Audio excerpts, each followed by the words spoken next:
this is where the fun begins. But we've seen this movie before. What's Sam Pittman known for? I don't know.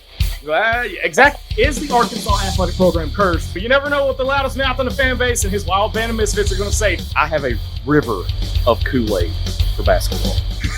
It's time to step inside the Hawg Pen with your hosts, Razorback Zach and Marcus MC Carlton.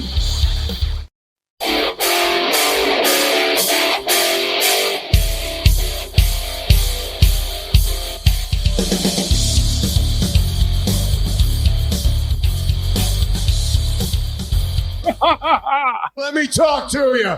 What's up, everybody? Welcome to an all-new episode of Inside the Hawg Pen from the Meeks Design Company Studios, presented by Rock City Raps. I am your host, of course, from the Central Arkansas Hawg Pen, Razorback Zach, alongside my broadcast partner, buddy, and let's face it, professionally proven, the glue that holds the whole damn thing together, Marcus MC Carlton. What's up, dude? Hey, man, how's it going? Oh, I'm excited. I'm jumping excited for the show tonight because this is one of the biggest crossovers that we have been trying to do for a long time. Yeah. And it's finally happening. It's kind of historic, kind of monumental. It's huge. It's huge. We've got Matt Hart from Hog HQ going to be joining us here in just a minute. But I'll tell you, MC, it's been a wild week. To say the least, sports. Yeah. There has been a lot go down since last Thursday night, which was Thanksgiving. Hope everybody had a great holiday. I sure did. I ate too much. Might have thrown a couple things at the TV during the basketball game, but we're not going to talk about that. Why do you think I wear a hat? I could be bald under here after watching that. Yeah, but, they got a nice bounce back. They come back and beat Miami, and that's probably about as much basketball talk as you're going to get tonight. And, Zach, won't you explain to him why? Well, I honestly wish it was a lighter note. Yeah. But as many of you probably know, Arkansas sports media lost an icon this week in Bob Holt. And it's hard to hate that guy. He was a mainstay of asking the hard questions and bantering with the coaches and even at SEC Media Days too. But tonight is our way of honoring Bob Holt. We are doing an all football show, and now joined by our boy Matt Hart from Hog HQ. Matt, I know you've been on the show before. Which, by the way, thank you once again for hanging out with us at the Little Oktoberfest. But I want to officially welcome you inside the Hog Pen tonight. I'm excited to be here, guys. I've really had a great time at the Little Oktoberfest, and I'm excited to discuss more of what's going on and what could happen. Well, as Zach was saying earlier, it's been a wild week, man. Since last Thursday and Thanksgiving, there's been a little bit of everything pretty much go on. Absolutely. Yeah, Matt, I don't know if you heard it. We're doing all football tonight. I know that our little description kind of says we're going to break a couple things down, but with Matt on tonight, I figured it was probably best to let our frustrations, along with the fans, their frustrations out for the 2024 football season. And guys, we'll jump off from there. Where do we start? Well, okay, I'll kick it off. I got to start out, honestly. I'm gonna use the sandwich technique where you have something good, you do something bad in the middle, and then you finish it up with something good. The first good is that they surpassed my preseason prediction. My preseason prediction was 4-8, and you end up 6-6. You have to acknowledge that from last year to this year, at least in the win-loss column, there's improvement. So I have to start out by eating a little bit of crow, because I would have laid money on it if the right person would have asked about the 4-8. I was that convinced that there was not going to be enough there to get them up to 6-6. So I'll start with that. Well, and I mean, I'll eat crow too, I guess. Because I said 3-9. We didn't know what this team was going to look like. Right. Now there were a lot more questions than answers going into the season. You know, I think it's safe to say if you look at offensive stats from 2023 and compare them to 2024, there's huge difference. The Petrino effect is a real thing. But and we'll get into this a little bit deeper into the show, but here's the thing, MC.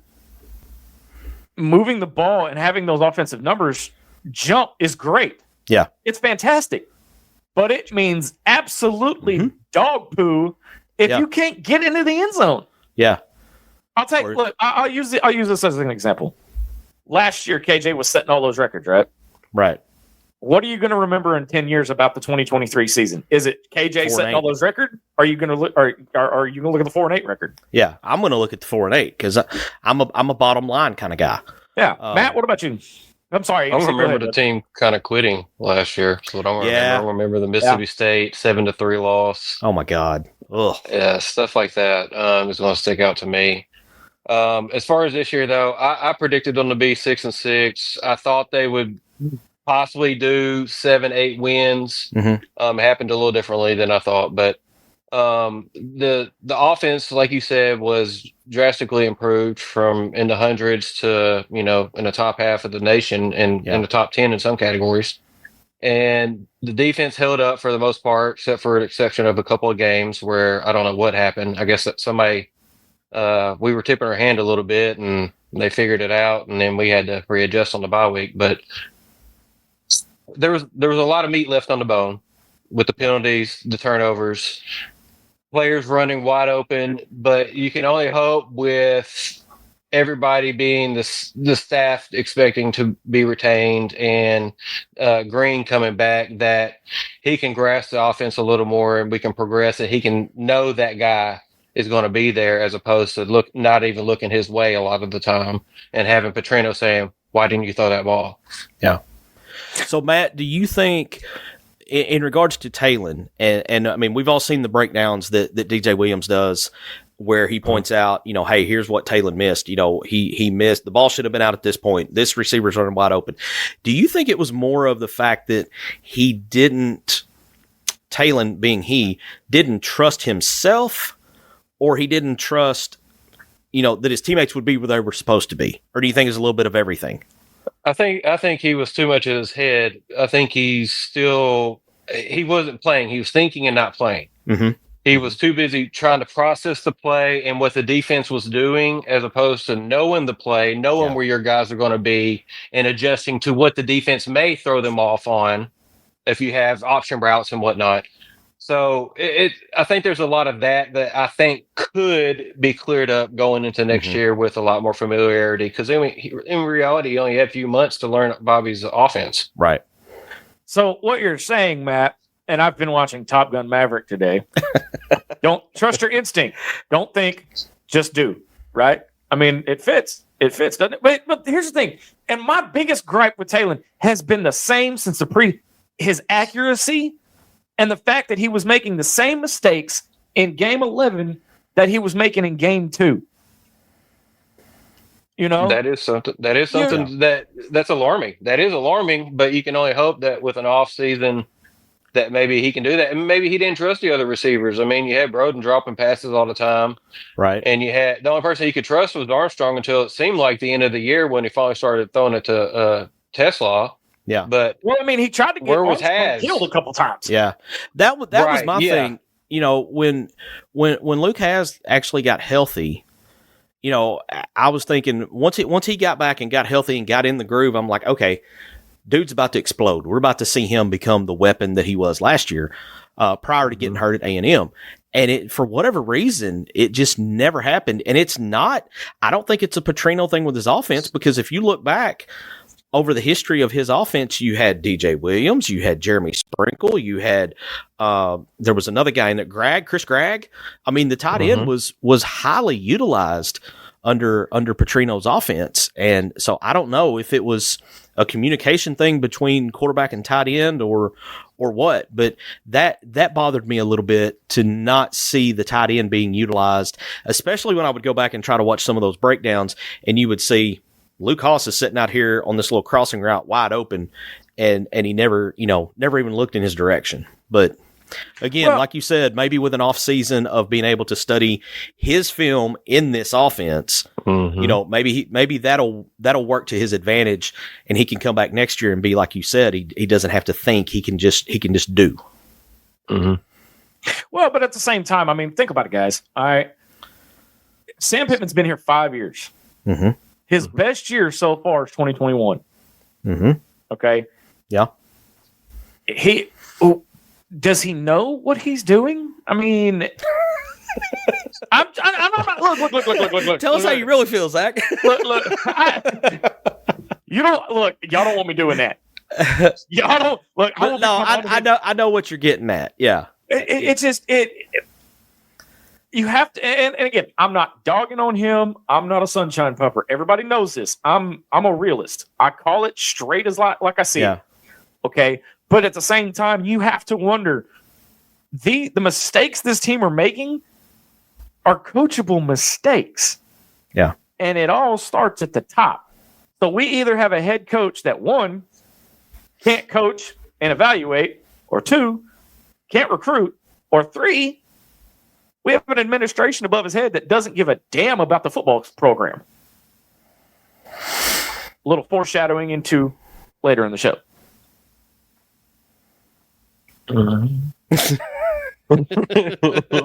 Have I rendered everybody speechless? Silence is acceptance. We'll just go with that. Yeah. No, yeah. I have. Hey, now in my defense, you did tell me to tell you how I really felt. Yeah. So. Well, and look, if there's anybody watching that follows my Twitter, they know my feelings. We're not even going to get into that. I have a problem with, was it 29-31 overall after 5 years? Mm-hmm. That's a bitter pill to swallow. And then when you get deeper into the stats and you see 14-28 in SEC play, 2-8 in the last 10 SEC home games, and you've been outscored something, I think it's something like 235-67 or something ridiculous like that. I mean, that's a bitter pill to swallow. I mean, it's hard to take that in stride when you've been a fan as long as I have, and you see, and I can't believe I'm doing this, but I'm going to defend Houston Nutt here. Houston Nutt had a lot better results than what Pittman has had through 5 years. And, we fired him after, I think, 10 seasons and with a lot better results than anything Sam has come close to. And so it's just kind of hard to it's a head scratcher. Nutt won the West 3 times while he was here, by the way. Yeah. Now, granted, it was a different SEC. It was. But, I mean, you still got those banners hanging up, and you still got those trips to Atlanta. But I don't know, man. I'm just... Well, so let me ask you this. And Matt, we'll start with you. Was your expectations a little high after the Tennessee win, or were they about the same as they were going into the season? I thought our win total, I predicted us to win 6, so I thought our win total was almost definitely going to be higher than 6 at that point. But I guess you could say I was drinking the Kool-Aid. I did. Yeah, but I also knew we had the big boys coming up, and they did what we pretty much expected them to do, except for Texas. That was a closer game than some thought. Mm-hmm. So, but you have to agree. The worst thing that this football team can do to the fan base, and we'll talk about this in a few minutes, is give them hope.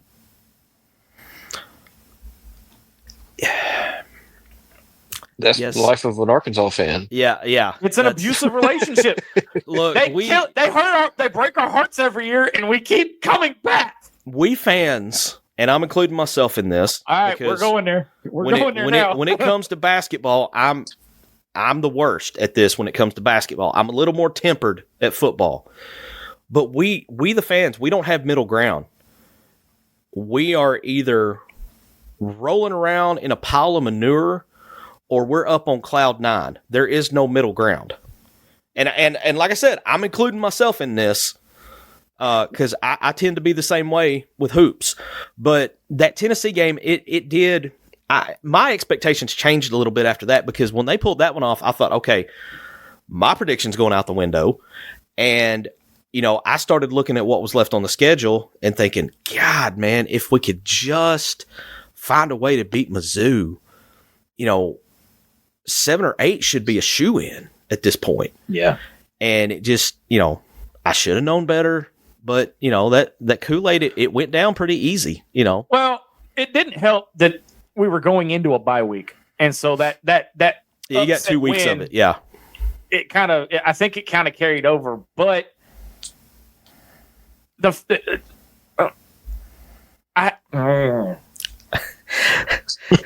we're all trying to be a little bit reserved and, because, I've started enough crap all week on social media. But, yeah, no, well, I understand where you're trying to go, Zach.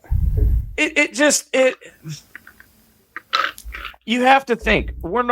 Everybody's like, we need to be in the playoffs. We need to, win the national title. We need to do this. Look, how many times in how many years, MC, have we sat here and said we might be a perennial 6-6, 7-5 team, not because we're mediocre, not because that's what we're settling for, but look at the competition around us. Texas, Oklahoma. Well, you can't really say Oklahoma yet, but Texas. I think they'll be back. They had a rough first year. But. Yeah, Texas, Alabama, Georgia, South Carolina. Freaking throw Vanderbilt in there. But it's all those. It's all that. It's the level of competition, not the. And I'm not defending. I'm not defending that stance. I'm giving it a second, a different point of view. Right. It's not the mediocrity that everybody thinks that this program is. It's just the level. It could just be the level of competition around us. Well, and that's a fair statement. And Matt, I want your take on this because this is where my head is. My head is not concerned with trying to be Georgia, Alabama, Texas, or even Texas A&M. My problem is that it appears to me the program has been left in the dust by the other programs in the SEC that I consider us equal to, and that's the 2 Mississippi schools, South Carolina, and Missouri. Mississippi State is the only one that is still lagging behind us a little bit. Ole Miss is we're not even tasting their exhaust at this point because they're so far out ahead of us. South Carolina finished very strong, and there was a lot of talk about them being considered for the playoff because of the way they finished the season. And then Missouri has just, we're 2-9 against Missouri since they came into the league, or 1-10, whatever it is. 1-10. It's pathetic, whatever it is. But those are the schools that, I see no reason why we should not be able to accomplish what those schools are accomplishing. Well, what do you think, Matt? Let me add before you answer, Matt. I'm going to add to his. I'm going to add to your question, MC. Yeah. Do you kind of feel like, from a fan's point of view, that the football program, you got the basketball program reaching new heights. You got the baseball being consistent. All the other sports are being consistent, except for women's basketball. Do you kind of feel... consistent? Well, for the wrong... yeah, that's true. They are consistent. Fair enough. But do you think, in your opinion, do you think that, from a fan's point of view, that the football program is kind of stuck in, the 20th century under Frank still? And it has just kind of stalled out? A little bit, and I think a little bit is PTSD from Bobby's first trip around here. Yeah, because we've fallen off since then. Look at everything that's happened since then. Our biggest year was an 8-win year, 9-win year, if you include the bowl win. That was 15. Wasn't it? Well, Sam's 21 year. Oh yeah, Sam's 21 year. Yeah, and it's tough because the game has completely changed. Everything around the game is completely changed. You got the NIL, which you literally are purchasing players, and you have schools that are outbidding for freshmen, paying what a lot of schools are paying for starters in key positions. They're paying that level money for freshmen to keep them from going to other schools, essentially. Yeah. Because they're not really using them, it seems like, Maybe the kid didn't pan out. Who knows? But you have those types of situations. It's kind of becoming the way the NFL is. And the kids are getting paid as much or more than NFL players. So it's how much people want to give into your program. So it's how much momentum your program has. Ole Miss has got Lane Kiffin. If anything, he's going to troll and put his name out there. Right. Pittman's more low-key, laid-back, a good old boy. And so you kind of have to get to know him to like him and to be a fan of his. And so if kids aren't really, getting to know him or interested in that, then you're going to start from, behind.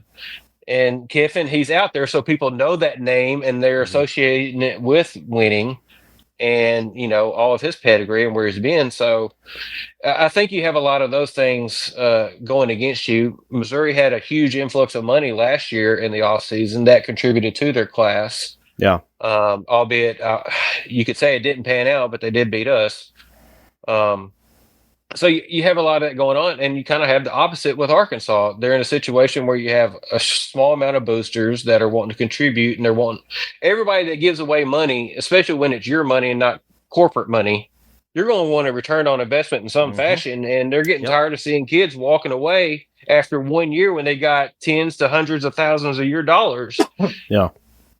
And I think you're starting to get a little bit of bitterness, but you do have the school's revenue sharing about to start, so that's going to help out some. But I would venture to say that's just going to add to how much more they're going to pay the kids. Because I would have ventured to say that the other schools are going to continue the booster programs that they have and just add that on top of it.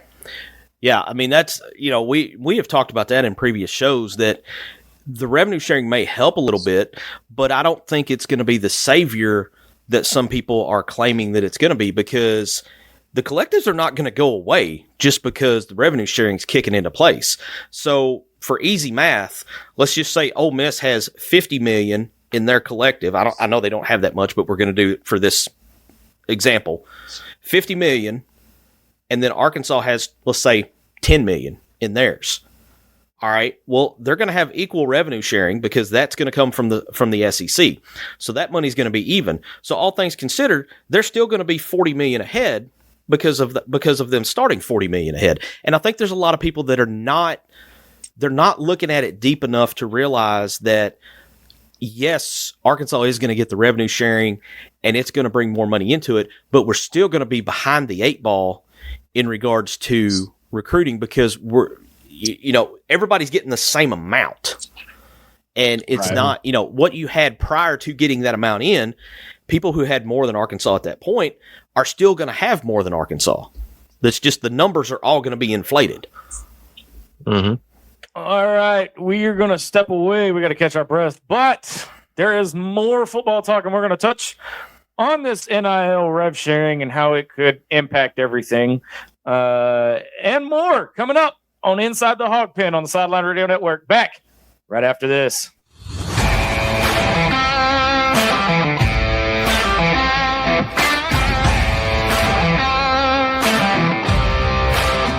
Mix Design is your one-stop shop for custom clothing with a personal touch.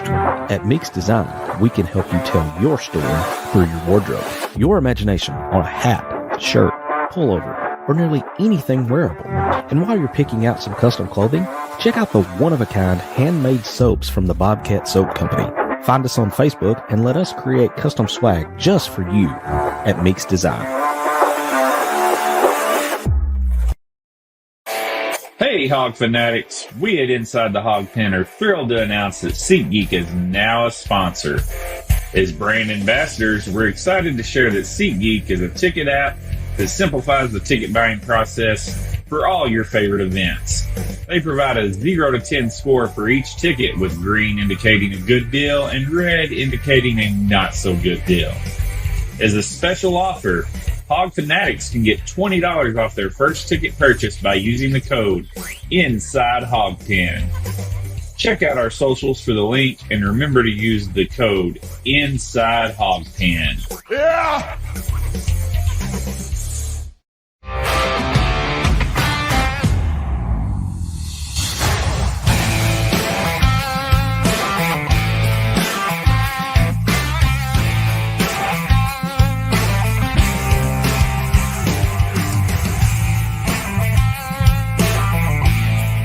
It's time to step back inside the Hog Pen to the Meeks Design Studios.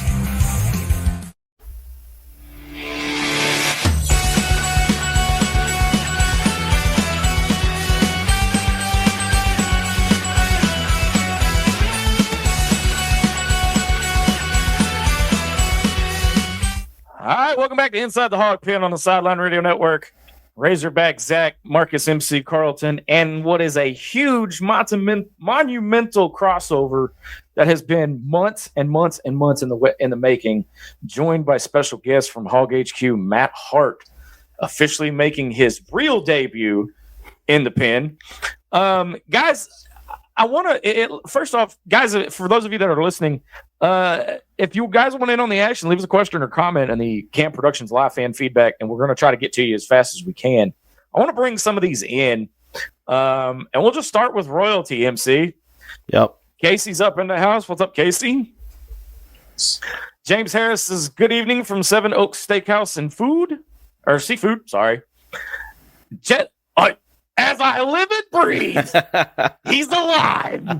Yeah. The beard is in the house. Welcome to the party, pal. And here we go with some of the good comments here. Eric Jernigan says, believe it or not, I'm cautiously optimistic for next year. I remember Petrino's first year, and I remember the giant leap forward we took in the second year. I want to see that again. Maybe. Hopefully. I have an addendum to that. If you remember back, one of the main reasons there was such a big jump was you went from a guy named Casey Dick at quarterback to a guy named Ryan Mallett. May he rest in peace. That was a bit of an upgrade. And the receivers. And the receivers. Yeah, you had the Warren kids and Joe Adams. Who am I missing? You had the three Warren kids, Joe Adams, and it seems like there was somebody else that I'm spacing on at the moment. Jarius Wright, Colby Hamilton. DJ was still there, wasn't he? Wasn't DJ Williams still there? Chris Gregg. Yeah. So you had some weapons that really came into their own, and I will die on this hill that if Greg Childs doesn't have the injuries he had, he rewrites every bit of the record book for the wide receiver position. But Jonathan Parker says, do you think Green is a lock to be QB1 next season, or does Jackson push him out? I would say he's going to be a lock. Yeah. I mean, he was hand selected by Petrino. So, I think that's who he's going to ride with. Yeah. Barring anything crazy, I'd say, it's a lock, unless we see something spectacular out of KJ Jackson. But I'll be honest with you, I don't want another KJ quarterback. Look, I don't care. I don't care. I don't either. If it's the kid whose name I can't pronounce that has the brother at Tennessee. No, I'm not. Mila Kiliki Laka. I'm not even going to try. There you go. That's why we brought Matt on the show tonight. That's what he said. I don't care who it is. I'm tired of leading the nation in fumbles. I'm tired of playing tough and coming up just short. I just want to win some stinking games, man. Yeah. Kerry Story says Mississippi State would be ahead of us if not for the untimely death of Coach Leach. That really threw their program into a mess when Coach Leach passed away. Now, I will say this, Matt, I saw earlier today, your partner in crime, Adam Hall, put up some NIL numbers for the conference. And Mississippi State's NIL numbers are actually ahead of Arkansas's. Mm-hmm. Which is on 3. Yeah, according to On 3. And how accurate is that? I don't know. They know more than I do. But they went through team by team and had it 1 through 16. Arkansas comes in at 15 on NIL money. So I thought it was interesting that you had some teams that didn't have as good a seasons as Arkansas, well above them in the NIL. Oklahoma was well above them. Florida was well above them. Mississippi State was above them. I'm trying to think. There was one more. Vanderbilt was the only team behind us. But it was pretty interesting to see those estimates on the SEC numbers, where they ranked in the SEC and where they ranked nationally. I'm kind of skimming through this right now. All those schools we mentioned in the segment earlier that I think we should be able to compete with, both Mississippi schools, South Carolina, Missouri, all of those schools are ahead of us in regards to NIL money. Well, but at the same time, I mean, recruiting-wise, being second to last in the conference doesn't help matters at all, regardless of, transfer portal. The transfer portal is for me, and of course, what do I have to do with the transfer portal? Not a damn thing, but still, it's more like, okay, we've recruited all we can recruit. Let's go fill in the gaps with the transfer portal. Yeah. And I think you see different approaches there, because I think you see some that, try to fill their main holes with portal guys and then use traditional high school recruiting as a gap filler for whatever maybe they don't get through the portal. And it seems that that's more of the new model now is you let somebody else put all their chips in developing this player, and then they hit the portal and you go pick them up and you get to reap the benefits of somebody else's hard work by having a fully developed guy, high IQ guy, whatever it may be. You pull him out of the portal as your main recruiting point, and then you go find maybe not a 5-star recruit out of high school, but maybe you get a high 3 or a low 4, and you bring them in to be your filler. And it's wild to me how recruiting has changed, because National Signing Day was yesterday, and it was just kind of eh. We didn't make any waves at all. Well, it doesn't garner the attention that it once did. Yeah, you didn't have any coverage on ESPN or SEC Network like you used to have the whole day coverage and everything. You didn't have that. Back to your On3 thing, I will say, I don't know their calculation, but it's just a rough calculation. I'd take it with a grain of salt, and I wouldn't take it for concrete as that's the actual order, because last year they only had one Arkansas player listed out of their top, whatever it was, 100, 150 players. Yeah. And it was KJ, and they had him at like 500,000. Well, I'll tell you for sure, he made a lot more than that. And there should have been other players listed on that roster or whatever you want to call it, that list that they had. So I just, it's a good thing to go by, but it's not very accurate, I will say that. I had no idea, like the even close to an estimate of what Arkansas had or other schools. So it is kind of a good gauge for me to see, okay, this is a ballpark estimate by On3, but it is an estimate of where they are. Like, I think, Texas being listed number 1, I figure that's probably pretty close to right. You're going to have the usual suspects there in your top 3, top 4. Texas, Georgia, Alabama are going to be your top 3 in some kind of order, would be my guess. But it's, like you said, it's not a true blue number, and I don't know that, these collectives, they're not going to openly hand that info out either. Everybody's going to have it. It's not like a budget for the university that is public facing and FOIable. It's a private entity, and they don't have any rhyme or reason to share those numbers. Hey, real quick, the Beard has a question. Are the TG NIL rumors even remotely accurate? And for that, we will let Matt Hart have the floor and give us an answer. Well, what are the rumors? Because I haven't heard them. I hadn't heard those either. I've heard some rumors, but not on. Let's sum that up. Not on Green. I haven't heard anything. I haven't heard anything on Green. He's going to be taken care of. I wouldn't worry about it. Yeah. He's got Frank Fletcher in his back pocket. He's on radio all the time with Frank. At the end of the month with Bobby on the buzz. So he said $1 million.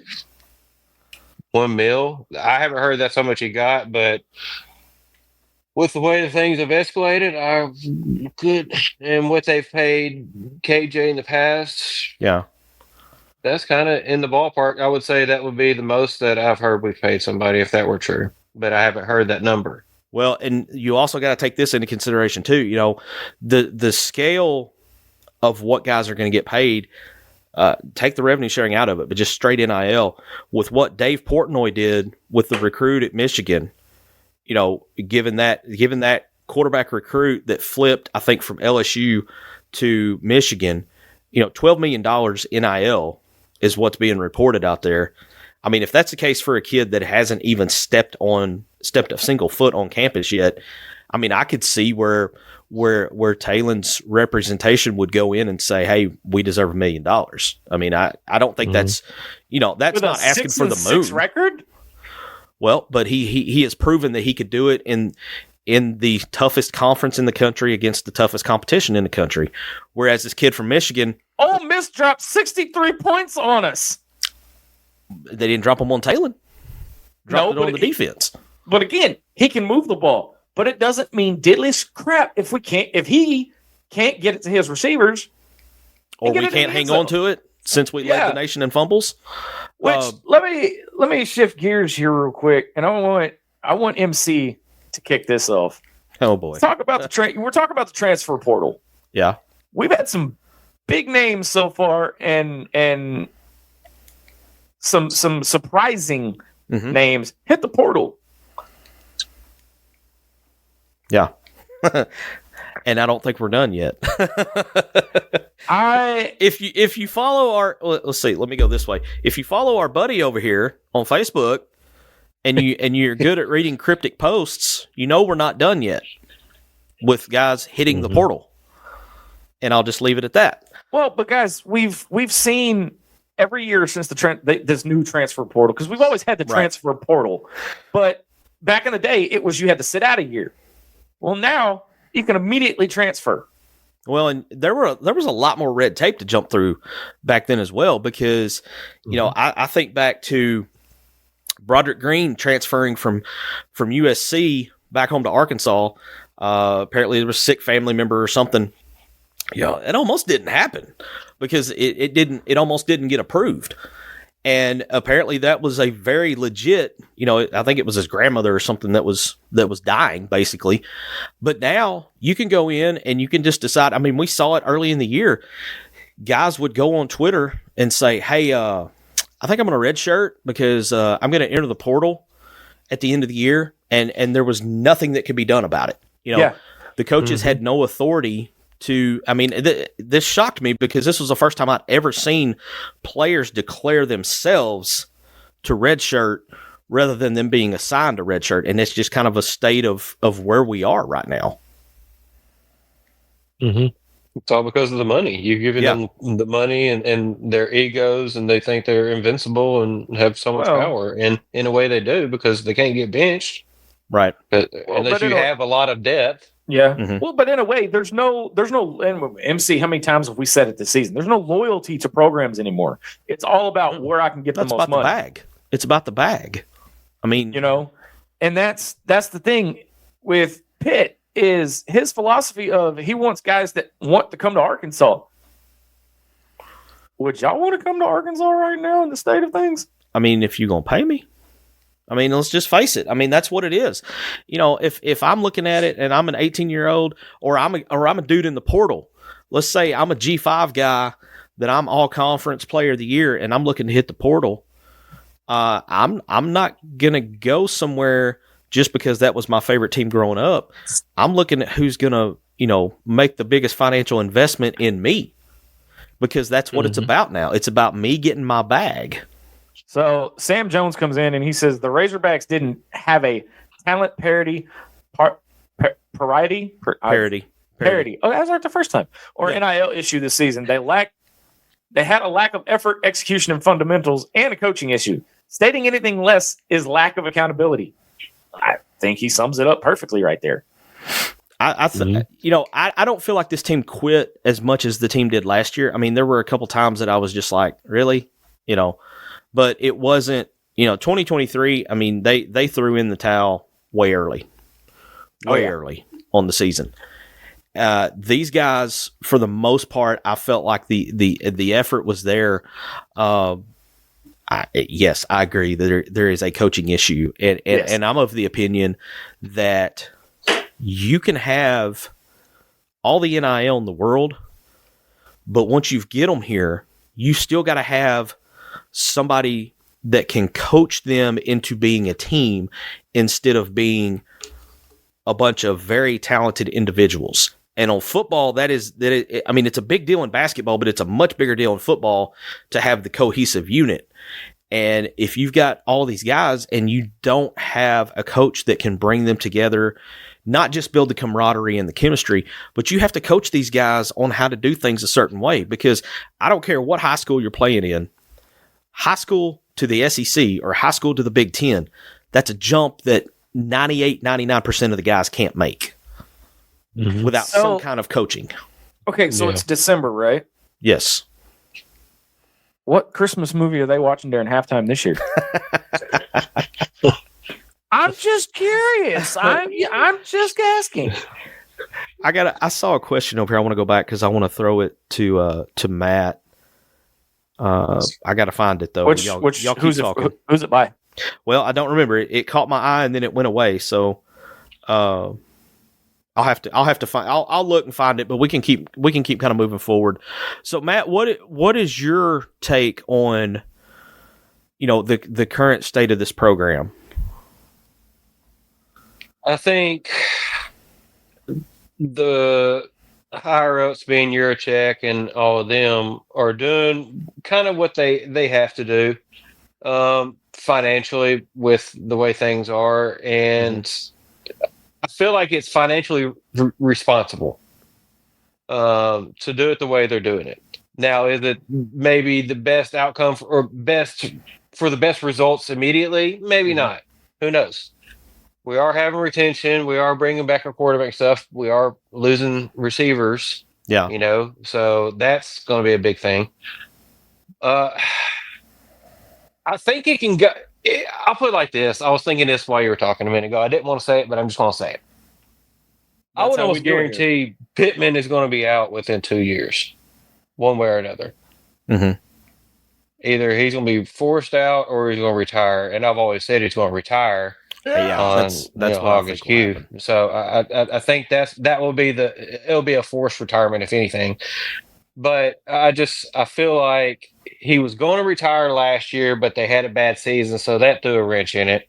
Mm-hmm. And then so he's always wanted to leave the program in good standing, and that's why I think they keep saying the 4 bowls in 5 years or 5 and 6, whatever it is now. So I think that's why they're throwing in the bowl with TCU. To say that we're getting back on good standing. I think, 6 wins should pretty much be our floor. I agree. For the most part. I mean, I guess there will be a 5 and 7 or something like that, but we shouldn't expect anything less really than that. Albeit, I could say on the contrary, we couldn't expect too much more. I'd say 8 wins should really be our average good expectation, if you will. Yeah. And just hope that we get a 10-win season, once or twice every decade. Well, We don't seem to be tolerant of that when we do get it, though. If we're getting 6 wins or 8 wins and stuff, we're complaining about the coach and wanting to fire him. So that exactly, and you kind of answered my own question without me asking it. Is we've not, since Houston Nutt, we've not kept a coach longer than 5 seasons. Mm-hmm. Yeah, you can't build a program, a culture, a winning record. You can't do anything. If you're constantly rotating coaches out every 5 years, nobody's going to want to come here. But on the flip side of that, if you are spinning your wheels or trending downward after 5 years, do you run the risk of hanging on to somebody that you're not completely sold? They can build it into more than where they've taken it. Like, for instance, I believe Pittman has done as much as he can do. I think that it's back to, I think his ceiling going forward is 6, maybe 7. That's just my personal feeling based on what I've seen over the course of this 5-year tenure. Well, I'm going to say 4 years because that first year, that COVID year, man, that doesn't count. I won't count that against him. I'm going to take the 3 and 7 out of the mix.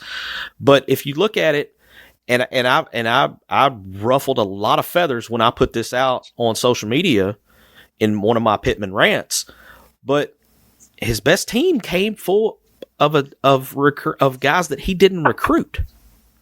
I was just gonna say, I'm sorry, I read Sam's comment. Here's the thing, and MC, you just touched on it. Is I'm gonna pull the Matt card and go, look, I wasn't gonna say it, but I'm gonna say it now. Chad Morris went 4-20 in 2 years, but Sam's best year was with Chad Morris players. The majority of the key contributors, if you go back and look at it, the majority of the key contributors of that 2021 season were guys that were recruited by Chad or that got their super senior year. And, I think there were a couple of guys that were super seniors in 21 that were holdovers from the very last year of Bielema, I believe. But it's, you have the 9-win season. Everybody thinks, oh my God, here we go. We're off and rolling. We underachieve in 22. You go down and you vastly underachieve. You end up 7-6 with a Liberty Bowl win, and then 23 was just debacle from day one. And then you kind of you sort of bounce back this year. I mean, I can't sit here and say that there was no improvement because you went from 4-8 to 6-6. I have to give credit there, but overall, I still feel like that this team kind of underachieved because I feel like that there were 2, maybe 3 games that we gave away, snatched defeat from the jaws of victory. We beat ourselves, essentially. Yeah. I'm going to put Sam's comment up here. And he says, Zach helped me write my transfer portal announcement. Quote, after consulting God, my family, and my financial planner, I've decided to sell my talents to the highest bidder. Ain't no shame in my game. The only thing he forgot there was respect my decision. Right? Now, Kerry has an interesting take. And I want to touch on this. He says we ended up with Pittman because no other coach wanted the job. Sure. That's not entirely true. I defer to this guy on that one. Well, I'm gonna make my supposition, and I'm gonna turn the floor over to Matt because let's face it, MC, he's smarter than both of us combined. Combined, yes. Oh my God. Look, Matt, I'm dumber than I look. All right. Bet you ain't had nobody say that to you before, did you? I haven't. Yeah, I'm dumber than I look. No, that was a joke, by the way. Nobody come after my knowledge. It's been said and I swear I've read it somewhere. We could have had Lane Kiffin had Hunter Yurachek offered $250,000 more than what he was giving him. Yeah, the bonus offer. So there were Dion. Okay, I'm about to. Where is he? Thank God D-Mad's not here.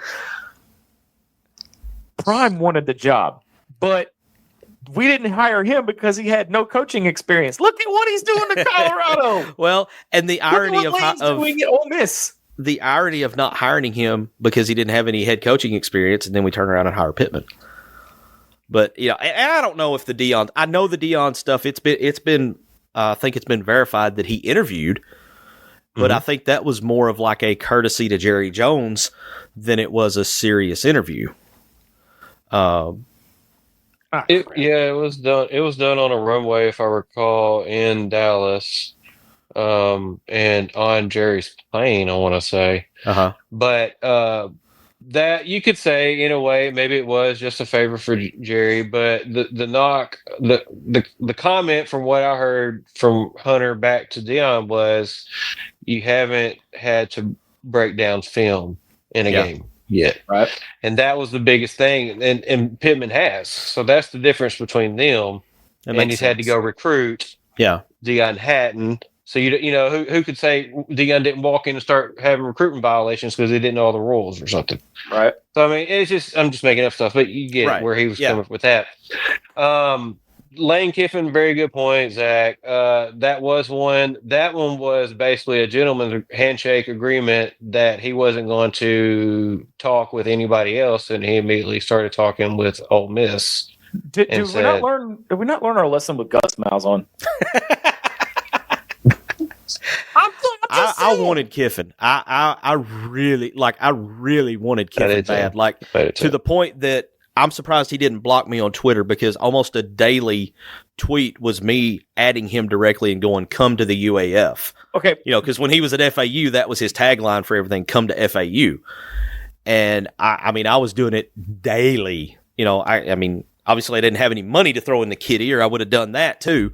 But that was who I wanted. And to see him have the success that he's having now at Ole Miss, and you think about the what could have been, it's just another of, an almost situation for Arkansas. It's like they almost hired Jimmy Johnson back in the day. They almost hired, Lane Kiffin when they ended up hiring Sam Pittman. It's just another swing and a miss.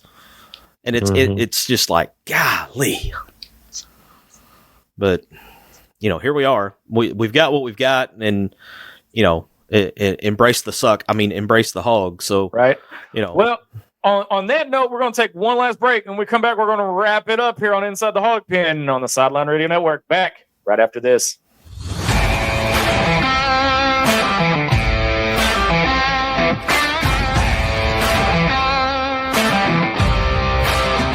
Meeks Design is your one-stop shop for custom clothing with a personal touch. At Meeks Design, we can help you tell your story through your wardrobe. Your imagination on a hat, shirt, pullover, or nearly anything wearable. And while you're picking out some custom clothing, check out the one-of-a-kind handmade soaps from the Bobcat Soap Company. Find us on Facebook and let us create custom swag just for you at Meeks Design. Hey, Hog fanatics. We at Inside the Hawg Pen are thrilled to announce that SeatGeek is now a sponsor. As brand ambassadors, we're excited to share that SeatGeek is a ticket app that simplifies the ticket buying process for all your favorite events. They provide a 0 to 10 score for each ticket, with green indicating a good deal and red indicating a not so good deal. As a special offer, Hog fanatics can get $20 off their first ticket purchase by using the code Inside Hawg Pen. Check out our socials for the link, and remember to use the code Inside Hawg Pen. Yeah!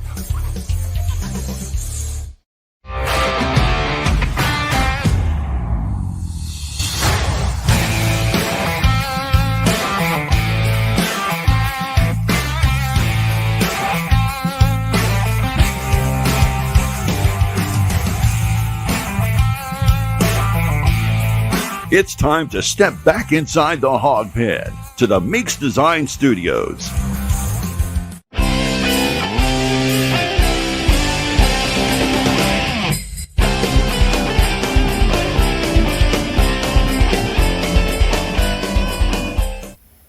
Getting into the little Christmas spirit here. Welcome back to the final segment of Inside the Hawg Pen on the Sideline Radio Network, and the biggest crossover that in my opinion, in all of amateur Razorback podcast.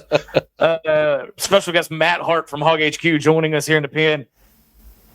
There's so much more that we can jump into, but we're going to go ahead and give our closing arguments here in the last few minutes of the show. But there is no Hog Tour tonight because we wanted to talk football with Matt. The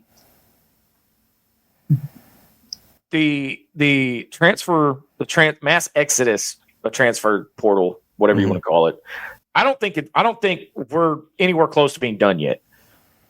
Matt, we see transfers come out, leave programs all the time. The big names coming out: Isaiah Satania, Malachi Singleton, and a big name I'm not even going to mention coming up anytime now. Do you think that has something to do with Pittman re-signing and coming back? Or, I mean, what do you think? There are some things I can't say, but I will say I think some players may be seeking a bigger payday, and maybe some players may be seeking a bigger spotlight. So we can see what happens, and they may have somebody tell them they got a spot, and they may be just thinking they have a spot somewhere. So we'll see. I think a lot of it will be on offense. The remaining ones that do transfer out, I don't think it's going to be as big of an exodus as we've had in the last 2 years. especially last year, I believe that was the biggest one. It was a little bit of a locker room problem, as a lot of people knew, and it was needed. And I think it's been mostly cleared up this year. And I think you've seen that with the team not quitting. But as far as the exodus and all that, I think we're going to lose some players that are going to sting pretty big. Mm-hmm. But I've been hearing some names that I'll let out later in Hog HQ. In one way or come another. on! But I'm hearing some big names from, let's just say, one name I've heard that could be a possible incoming transfer is from one of the biggest blue bloods, if not the biggest blue blood there is.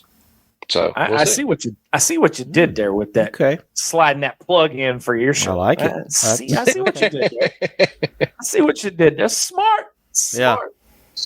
Yeah. Smooth business move. You know, in all the things that we talked about tonight with the portal and everything, we didn't even get into the piece of it that to me is the biggest problem of it, and that's the tampering that goes on pretty much the whole season.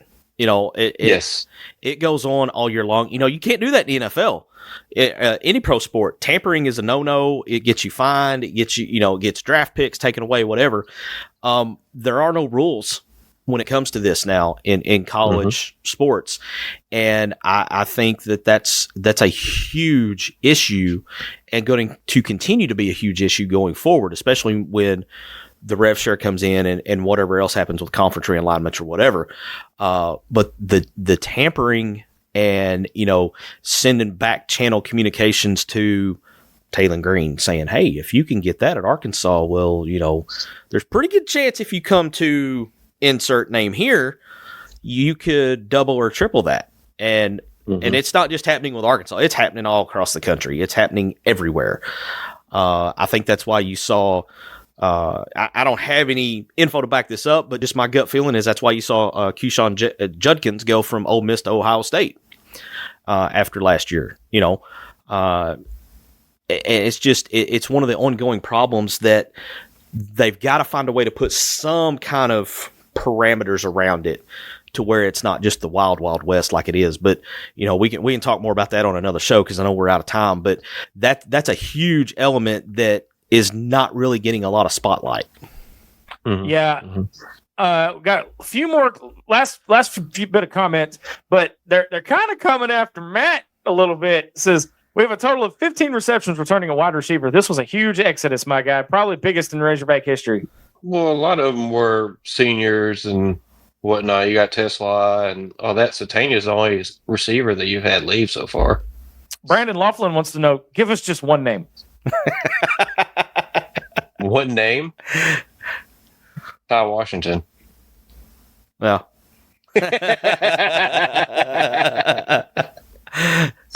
Yeah, I did if you want some names, I posted cryptically in how to read the posts in Hog HQ.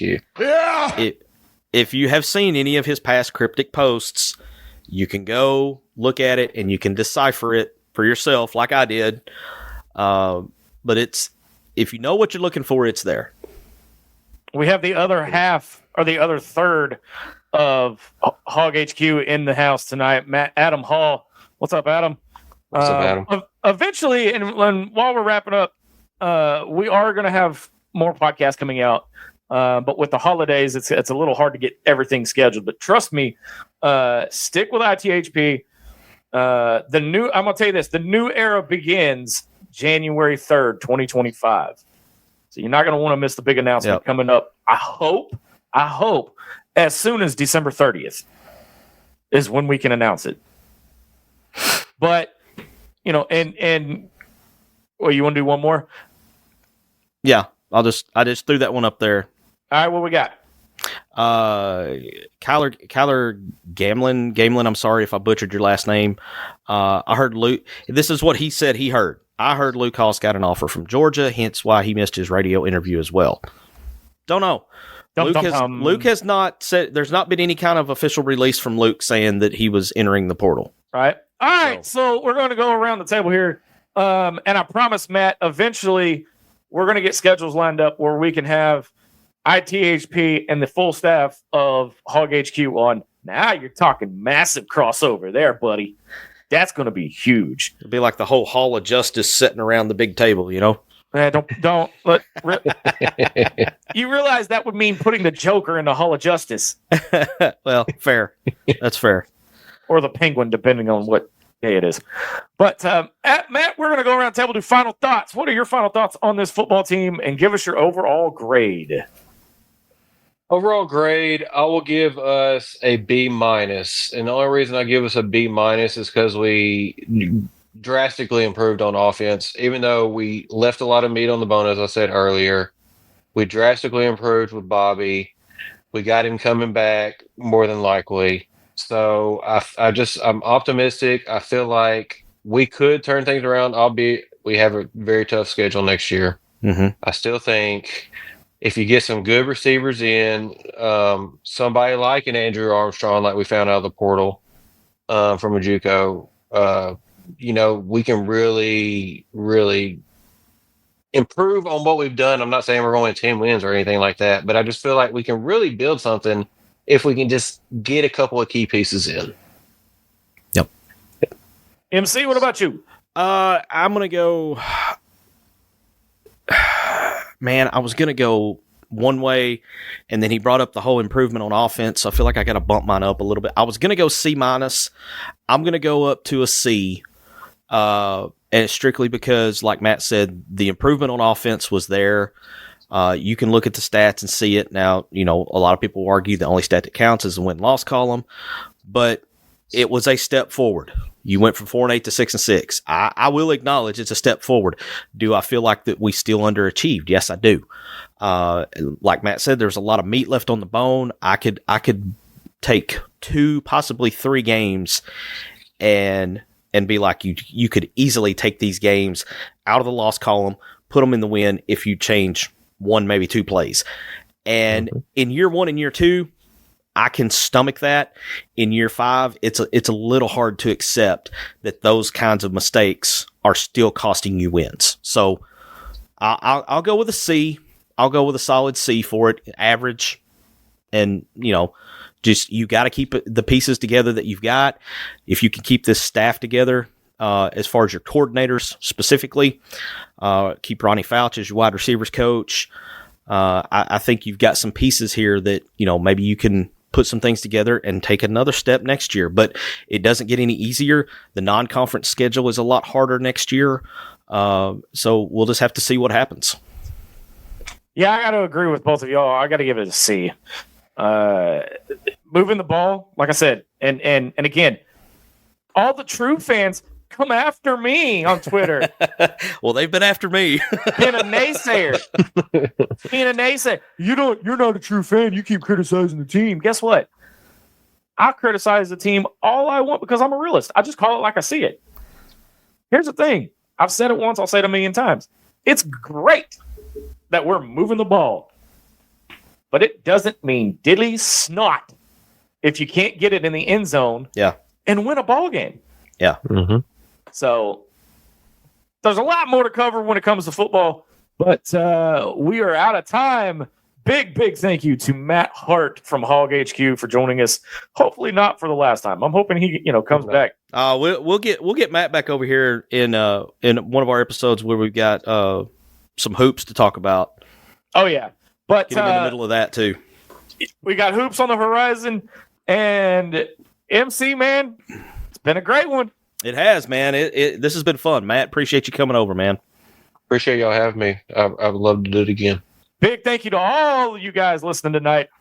For Matt Hart, Marcus MC Carlton, I'm Razorback Zach. You have been listening to an all-new episode of Inside the Hawg Pen. Until next time, so long, everybody.